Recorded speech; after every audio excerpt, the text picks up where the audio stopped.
तो hello everyone, आज हम लोग देखेंगे क्लास 12 डिफरेंशिएशन। क्वेश्चन नंबर 23 है। ये आर एस अग्रवाल का क्वेश्चन है। हम लोग पूरा थ्रूली बनाए हैं। 1 से लेकर 22 तक का सॉल्यूशन आपको मिल जाएगा। चैनल पे प्लेलिस्ट है बना हुआ अलग से, आपको कहीं जाकर खोजने की ज़रूरत नहीं है। आप सीधे प्लेलिस्ट वाले ऑप्शन पे जाइए, वहाँ पे R S Agarwal class 12 differentiation playlist आपको मिलेगा। उसमें आप जाके जो भी क्वेश्चन में आपको डाउट है, अभी तक हम लोग 10A का क्वेश्चन बनाना है, उसमें जो भी क्वेश्चन आपको फंस रहा है आप वो आराम से देख सकते हैं और समझ सकते हैं। उसका सॉल्यूशन पूरा अवेलेबल है आपके पास। चलिए देखते हैं इस क्वेश्चन को। यहाँ पे हम लोग y लिख लेंगे इसको। आप एग्ज़ाम में भी ऐसे ही लिखिएगा। यहाँ लेट कर सकते हैं आप, late y = √x sin x लिख सकते हैं आप, या फिर रूट अगर हटा दें तो हम लोग इसको क्या लिख सकते हैं, पावर में 1/2 लिख सकते हैं। ठीक है।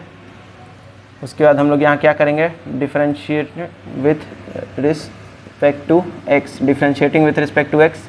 एग्ज़ाम में आप पूरी तरह से लिखेंगे यहाँ पे differentiating with respect to x। ठीक। उसके बाद हम लोग dy/dx लगा देंगे। उसके बाद आपको लैंग्वेज नहीं लिखना है, उसके बाद आपको सीधे सॉल्यूशन निकालना है इसका। फिर x sin x का पावर 1/2 है।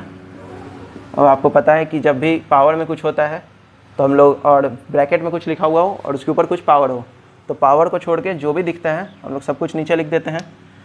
तो x sin x नीचे आ जाएगा। इसको हम लोग चेन रूल कहते हैं, dx sin x by dx। अब देखने वाली बात यहाँ पे है कि अभी तक क्या हो रहा था, यहाँ पे सिर्फ साइन बच रहा था, या फिर मतलब ऐसे sin x³ sin √x sin 1/x² ऐसा कुछ आ रहा था। लेकिन यहाँ पे क्या है, x है इनटू में sin x है, यानी कि अब इसमें से कुछ नीचे नहीं आएगा, ये सब मल्टीप्लाई में है। तो यहाँ पे इसका हम लोग अलग फार्मूला लगाते हैं, उसको हम लोग अभी देखते हैं। यहाँ पे नीचे लिख लेते हैं। देखिए यहाँ पे होता क्या है, u × v जब दो फंक्शन गुने में हो और दोनों x के फंक्शन हो। ऐसा नहीं कि 2 sin x लिखा हुआ है तो आप u × v लगा रहे हैं, वैसे नहीं होता है। जब दोनों फंक्शन हो x के तभी लगाएंगे। जैसे यहाँ देखिए ये भी x है और ये भी x में एक फंक्शन है sin x, तभी ऐसा लगता है। जैसे √x हो गया, √x × cos x आ गया, तो उस समय भी आप लगा सकते हैं। x² × sin x है तो भी लगा सकते हैं, मतलब x दोनों जगह होना चाहिए। तो इसका फॉर्मूला क्या होता है, पहले हम लोग u का डिफ्रेंशिएशन करते हैं x के रिस्पेक्ट से और v को सिर्फ गुना में रखते हैं, प्लस फिर v का डिफ्रेंशिएशन कर दीजिए और u को गुना में रख दीजिए। बस यही आपका फॉर्मूला है, सिंपल सा है। देख लीजिए आप लोग, u/v का भी फॉर्मूला हमने देखा था, जिस क्वेश्चन में ये लग रहा था लगभग 15 या 16 नंबर क्वेश्चन था, तो आप लोग उसको भी चेकआउट कर सकते हैं। उस क्वेश्चन में अगर आपको डाउट है तो वहाँ फॉर्मूला लगा के अच्छे से समझाया हुआ है, आप देख सकते हैं वो वीडियो। तो फिर आगे देखते हैं यहाँ पे इसका डिफ्रेंशिएशन कैसे होगा। ये तो आपको पता होना चाहिए कैसे होता है। पावर आगे आ जाता है और बाकी जो सब है वो पावर में से एक माइनस करते हैं, और फ्रैक्शन में या ब्रैकेट में जो भी होता है वो चेंज नहीं होता है, बिल्कुल वैसे ही रह जाता है। अब हम लोग को यहाँ पे लगाना है u × v का फॉर्मूला। यहाँ पे u हम लोग इसको मान लेते हैं x को, और v इसको मान लेते हैं। ये हम लोग खुद से मानेंगे, ठीक है। आप sin x को भी u मान सकते हैं, x को भी मान सकते हैं, कोई ज़रूरी नहीं है, ठीक है, कि मैं जैसे मान रहा हूँ वैसे ही आप भी माने। तो चलिए देखते हैं। सबसे पहले हम लोग को u का डिफ्रेंशिएशन करना है। अगर हम लोग u x को माने हैं तो dx/dx करेंगे इंटू sin x, प्लस फिर v का डिफ्रेंशिएशन होगा d sin x/dx into x। ठीक है। अब क्या हो जाएगा यहाँ पे 1/2 x sin x, 1/2 में से 1 घटाते हैं तो -1/2 आता है। ये आप याद भी कर सकते हैं, या सिंपल सा है, 2 इधर गुना होगा तो -2 हो जाएगा, और 1 में से -2 घटाएंगे तो -1 बचेगा। और dx यहाँ कट रहा है तो सिर्फ बचा sin x, प्लस यहाँ क्या हो जाएगा, sin x का डिफ्रेंशिएशन होता है cos x और इंटू में है x।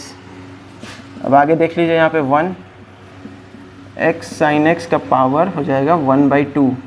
अब ये 1/2 कैसे हो गया, तो आप ध्यान दीजिए यहाँ पे -1/2 है, और आपको पता है जब भी पावर में माइनस होता है, अगर हम लोग उसका न्यूमरेटर से उसको अगर डिनोमिनेटर में ले आए, या उसका साइड चेंज कर दें, अगर वो ऊपर है तो उसको नीचे लिख दें, या नीचे है तो उसको ऊपर लिख देंगे, तो उसका साइन जो है वो पॉजिटिव हो जाता है। मतलब हम लोग को रिवर्स करना रहता है बस। ऊपर है तो नीचे लिख दीजिए, नीचे है तो ऊपर लिख दीजिए, साइन उसका जो पावर है वो प्लस में हो जाएगा।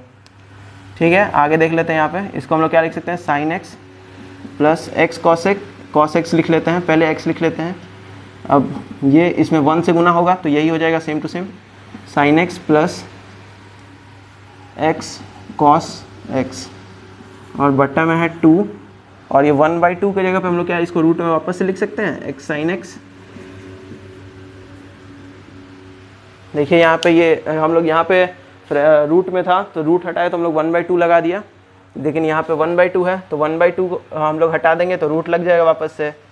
तो यही करना था यहाँ पे। देख सकते हैं रूट हटाया, यहाँ पे u इंटू वी का फॉर्मूला ध्यान में रखने वाली बात है, ये बहुत बार यूज़ होगा, तो फार्मूला आप लोग याद रखिएगा और ये क्वेश्चन प्रैक्टिस करिएगा आप 2-3 बार, तो आपको अच्छे से समझ में आ जाएगा। तो वीडियो पसंद आए तो वीडियो को लाइक करिए और चैनल को सब्सक्राइब करना ना भूलें। Thank you very much.